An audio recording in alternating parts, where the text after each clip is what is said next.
spare time with. Milestones are your best friends because sometimes milestones don't mark big events, they mark small events. Imagine, if you will, you've got a little project that needs doing, and you've got a colleague who volunteers to do it. And you sit down with them and you discuss it, and you agree it's going to take 3 weeks. So you set them off, and they're off and running and doing a fine job, and being a good manager. Halfway through the first week, you go check up. How are you doing? I'm doing fine. It's great. And you're happy. End of the first week, you go check up. How's it going? It's going fine, Mike. Don't worry. Middle of the second week, we're halfway through the project now. How's it going? It's going fine. Don't worry. It's fine. End of the second week. How's it going? Don't worry. It'll be fine. I'm sure it will. Middle of the third and final week. How's it going? Don't worry. Yeah, don't worry. It'll be fine. Happy. End of the third and final week. Hey, how'd it go? Well, don't worry.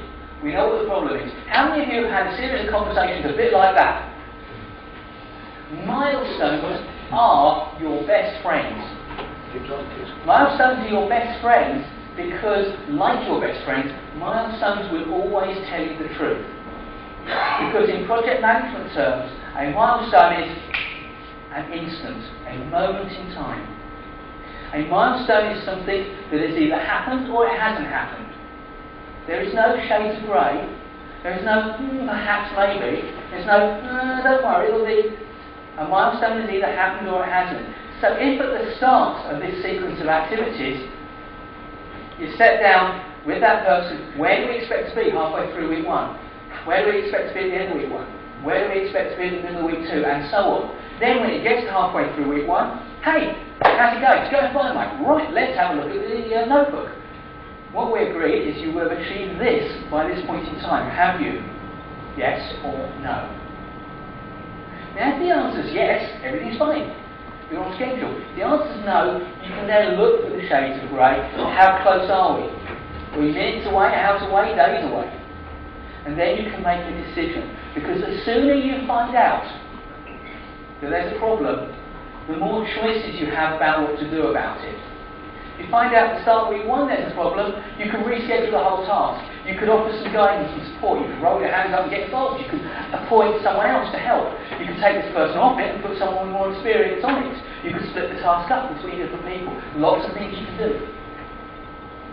If you don't find out till halfway through the final week that there's a problem, what chance have you got of recovering the schedule? So the question is, how many of these interim indicative milestones do we use? Now let's say I'm working with 4 different colleagues here on 4 different projects. We've got John, Emma, Linda and Nick. Now I've worked with John before. John's really good. John's excellent at what he does. This project that I'm asking him to do is bang in his sweet spot. He's an expert. So okay, I don't need to ask him to give me many milestones because I feel that he's got the control that I need. But if I'm working with Emma, and I've never worked with Emma before, I don't know if she's any good, frankly. So in order to feel in control, I'm going to put down a number of milestones. Now if I'm working with Linda, and I've worked with Linda before, she's brilliant, I really like working with Linda, she's excellent at what she does, but she has never ever done anything like this before. Then I've got that uncertainty again, so I'm going to use lots of milestones. And if I'm working with Neil, and I've worked with Neil before, he's excellent at what he does, he really knows his stuff, this project is something he's really expert on, but the thing is, last time I worked with Neil, he let me down. Then once again I'm going to use lots of milestones to monitor his progress, because milestones truly are your best friends. Another